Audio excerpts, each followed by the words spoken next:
Hi, souls. It's me, Kylie, your Saturday or weekend reader at Waken Soul in Grand Rapids. Hi! Hey, guess what?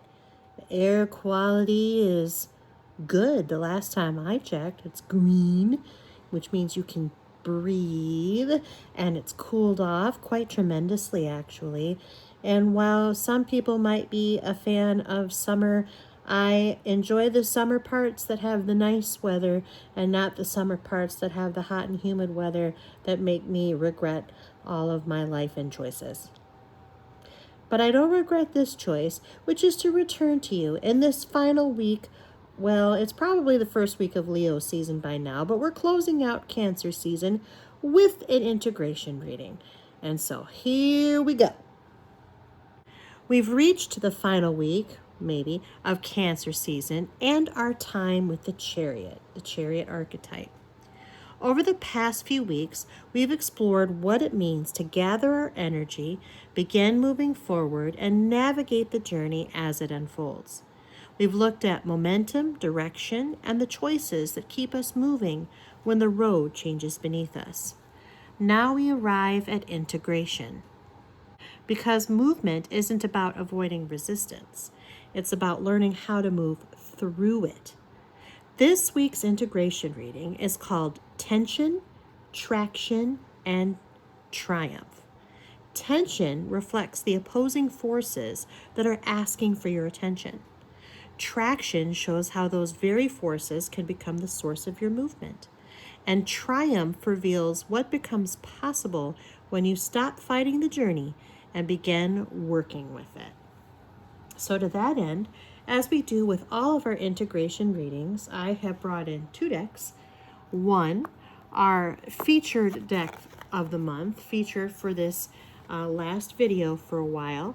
Of course, this is the Tarot de Marseille, a replica of the famous Tarot de Marseille that was kind of the prototype for, I just saw 222, kind of the prototype for all tarot decks. Started in France, based on the playing cards, got some major arcana in there, and poof, there it is, a new tarot deck called the Tarot de Marseille. And of course, I'm using this one because its featured card, that is the one that is most around its sort of box and book and marketing, is the Chariot. So this is a very Chariot forward deck.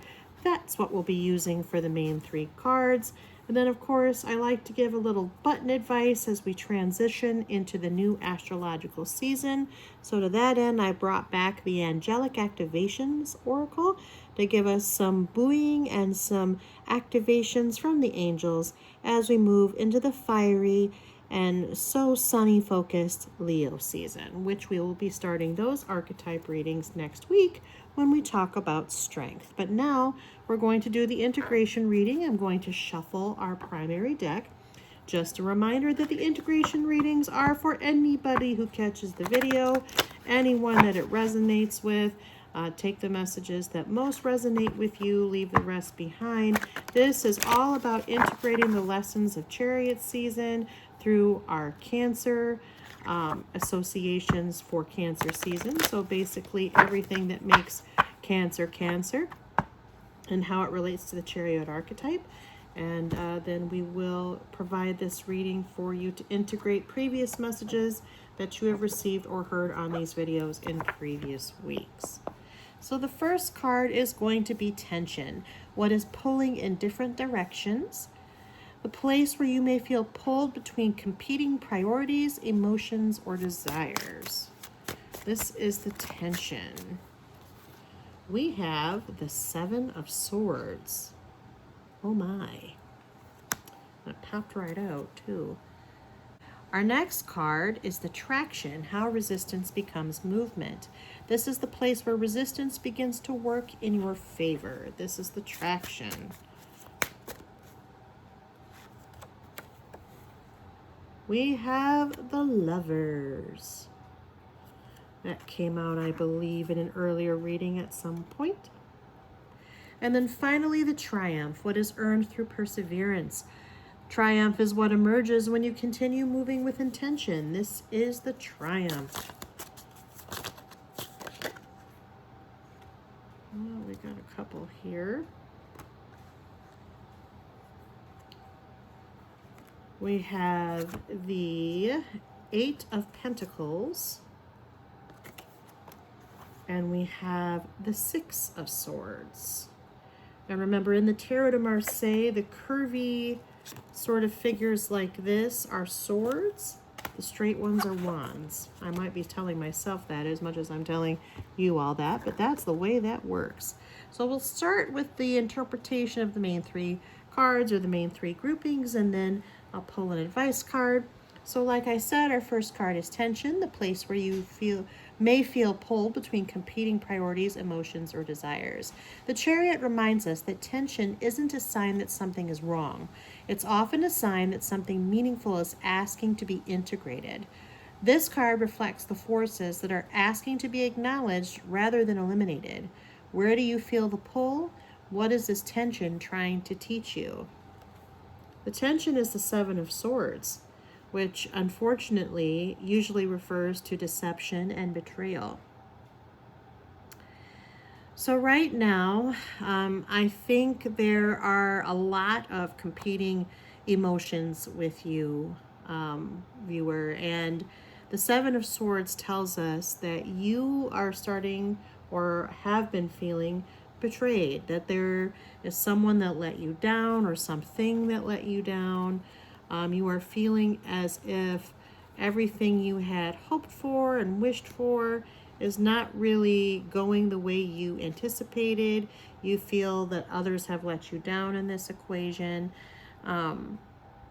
This isn't asking you to eliminate those forces or to eliminate the someone or something that might have led you to feeling betrayed, but you do need to acknowledge that you're having these feelings of betrayal and deception. If you don't acknowledge them, they fester. And if they fester, they become bigger problems. So right now, what's kind of pulling you in all the different directions is you feel betrayed and you don't know what to do about it.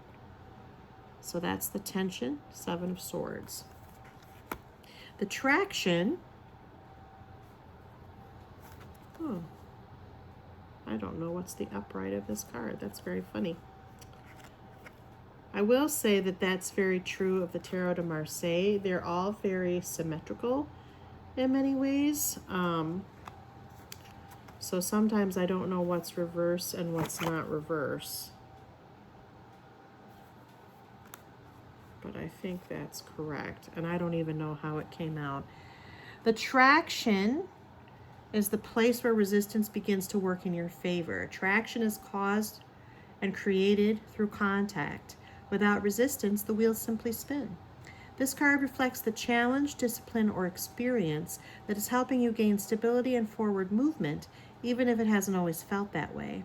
Ask yourself, how might this challenge be giving me more strength than I realized? And you drew the Lovers.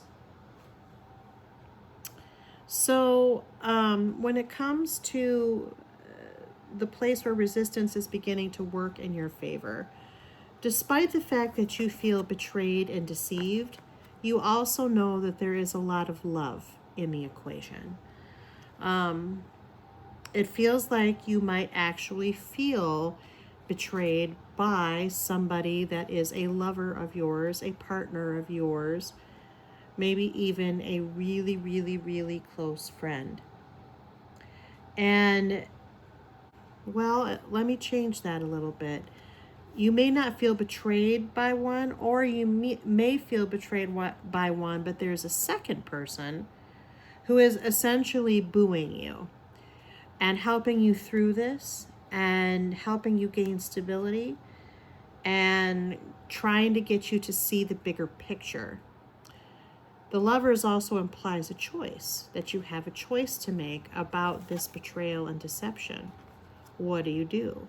Do you continue in this dynamic that has kind of led to this betrayal and deception?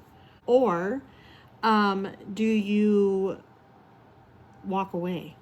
Do you end it? Do you detach? Do you figure out a different way of existing in the dynamic or in the situation that left you feeling this way? That is a challenge. Sometimes a big, big choice is a challenge in and of itself. especially if you have very conflicting feelings already as it is. If you acknowledge that you've been deceived or betrayed, that's going to leave you with a little bit of a crisis of conscience, right? Like, what do I do about this? I love the person and I wanted things to be like they were, but they lied to me. They betrayed me. They did something I didn't like. And how much more of that do I want in my life? Traction is essentially, where the Lovers is concerned, kind of asking you to look at the bigger picture and to think through the choices that you have, and to recognize that even if you have been deceived or betrayed, there is love here, and that there are others who love you who can help you through this situation. You're not alone. The Lovers never talks about something done in solitude. Sometimes this choice can be a shared choice. Sometimes this choice can be an enabled or an encouraged choice. But either way, it's making this choice that's going to allow you to move past whatever this betrayal or deception might have been. And quite frankly, I'm not getting any read on what that was. It could be a betrayal or a deception in an actual relationship, but to me it feels like something a little bit more platonically based for some reason. I don't have a great reason why I feel that way. That's just an impression. As you know, I sometimes get them, but it feels as if you felt a friend rather than a partner or someone you were in love with lied to you. But it really could have been any of those types of people. Anybody that you care about very, very deeply. You have a choice to make. Do you try to repair what has happened? Do you try to let the other person repair what happened? And try to maintain the relationship that you had, recognizing that it's probably changed based upon what has occurred? Or do you detach? Do you walk away? Do you minimize? Do you reduce that person's influence on your energy and on your life? It's making that choice that allows you to move and allows you to undercut the resistance caused by the disappointment that you're feeling because of the deception and the betrayal. And finally, the triumph. What emerges when you continue moving with intention? Triumph isn't always loud. Sometimes it's quiet confidence. Sometimes it's realizing you've become someone who can navigate what once felt impossible. These cards, because there are two of them, reflect the growth, wisdom, or accomplishment that naturally follows when you remain committed to your path.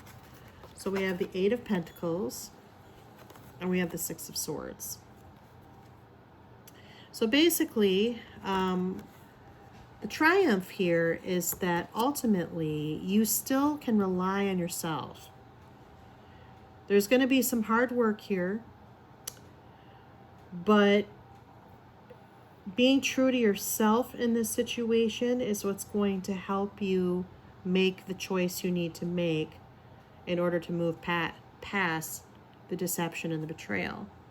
And this is the kind of work on yourself that will produce results. That's part of the triumph.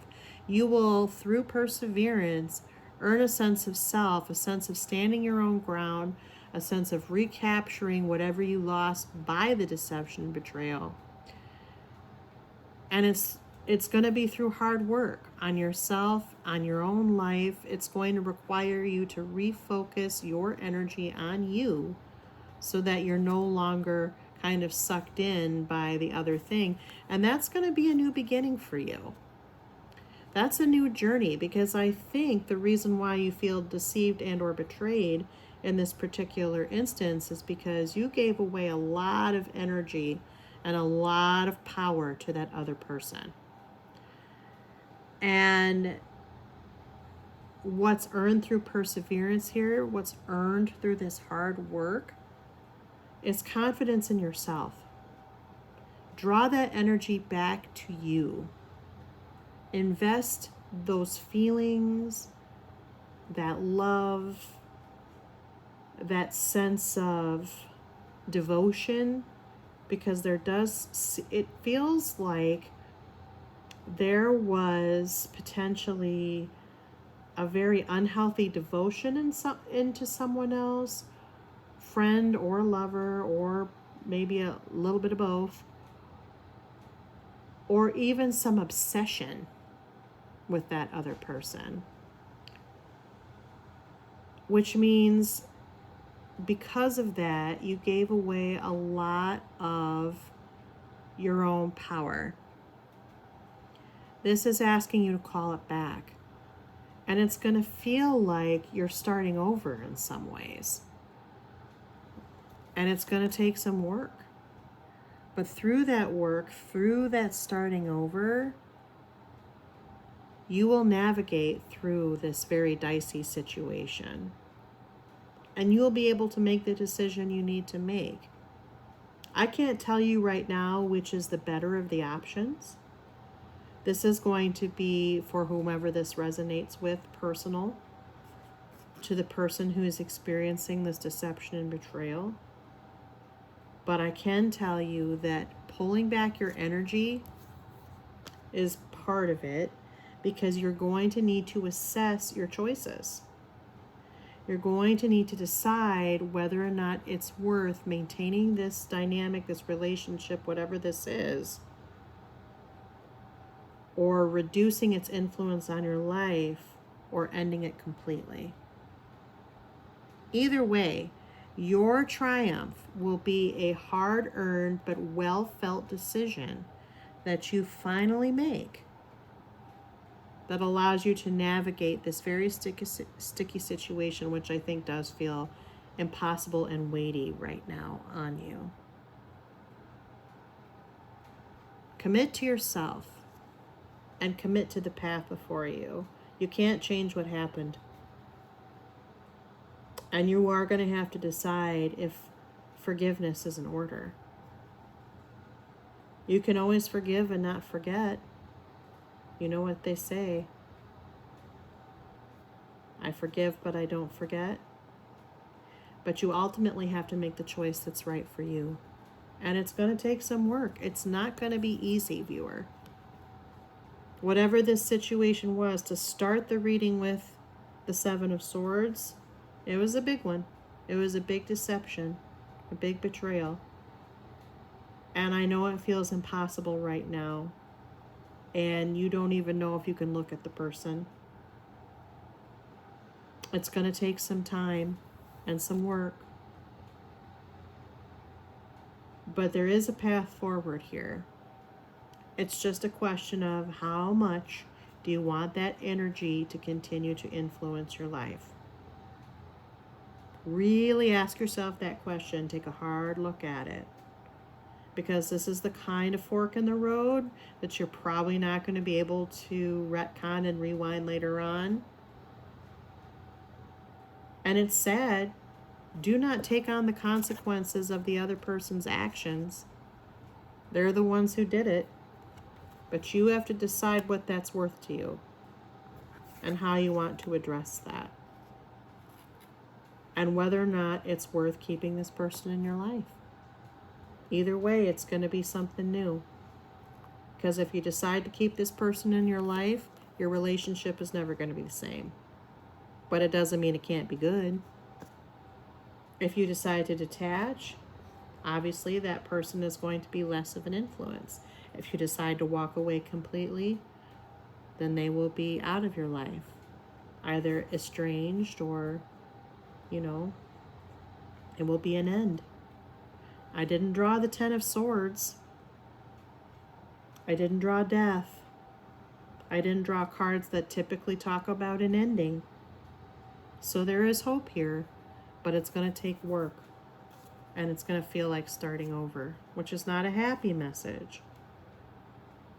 But it is something that you have to be aware of in light of the hurt feelings and the uncomfortability of this situation.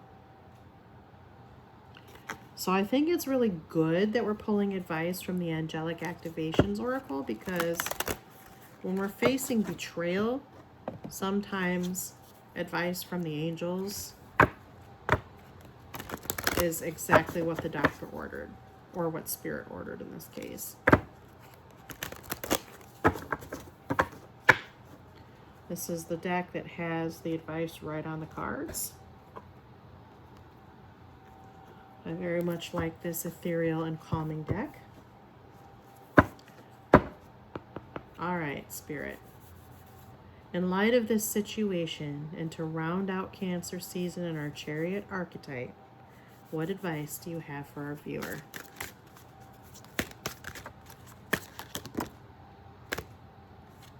It was catching. Oh. This one is sticking out at me too. I think we got to do both. Well, they're ironically both about healing. So Spirit was like, hey, either poison will work. So first of all, we have the angel Gabriel. And we have the angel Ariel. Not to be confused with the Little Mermaid. Gabriel says, heal the child within. There are parts of yourself you had to abandon in your early years in order to survive, but now it's essential to reclaim all those parts in order to thrive. The child within you requires some tender, loving care at this time, so let them come to the surface and express all that needs to be shared. Hold them with compassion and give them radical healing, understanding, and love. Your affirmation activation from the angels is, I let healing and light reach all parts of myself. So this betrayal could have been from a parent or a family member. It could also be from a loved one who triggered a childhood wound. You need to take some time to heal. That's part of your Eight of Pentacles work on yourself. You need to take some time to heal. If you take that time to heal, it will feel like a new beginning. Now, Ariel says, embrace your sacred calling. God is recruiting you. All that you have faced and healed in your life is part of your mission and directly aligned to how you can live a life that is filled with purpose. Lean into your personal story and your own testimony of healing, for sharing this deeper part of your life will allow you to realize your gifts. Your angelic activation affirmation is, thank you, Ariel, for guiding my sacred mission to heal and be healed. So when we're talking about sacred mission, that often refers to vibration. The deception and betrayal layer of this reading has dragged you down to a lower vibration. So part of your healing work will also be to raise your vibration. What does that mean? Well, it's engaging in positive self-care and self-affirmation. You know, for example, it can be something like listening to music, walking in nature, allowing yourself to practice gratitude, meditating, journaling, helping others. And I would not focus on helping those who are connected to this betrayal situation at first. That's something you need to heal toward. I think you start with people that you care about, who have not made you feel this way. I think you start with yourself. You know, practicing a little strategic selfishness is never really a bad thing, as long as you don't overdo it and overindulge. But either way, both of these cards are asking you to heal. This is clearly something you need to heal from. And like I said, it's now starting to feel like the betrayal came from a parent, a guardian, a responsible figure, a family member, could also be a partner, or a very, very, very close friend. If it's a partner or a close friend, they've triggered a childhood wound, and that childhood wound is what has led you to feel betrayed and deceived.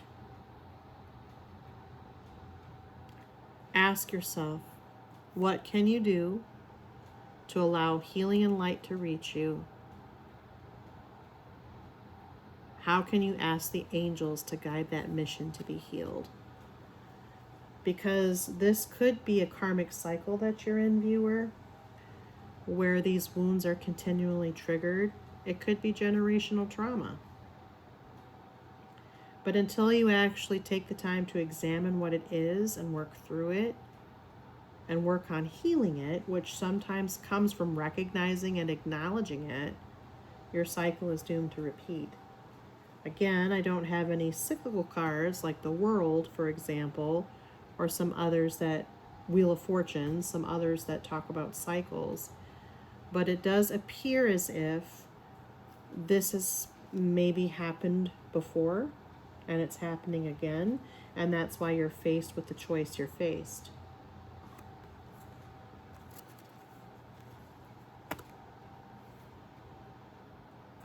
Yeah. So to get the new beginning that the Six of Swords is talking about, it's taking the time to heal. It's recognizing where this pattern keeps reemerging in your life, acknowledging that it is a pattern that stems from childhood wounds or things that have come from your youth.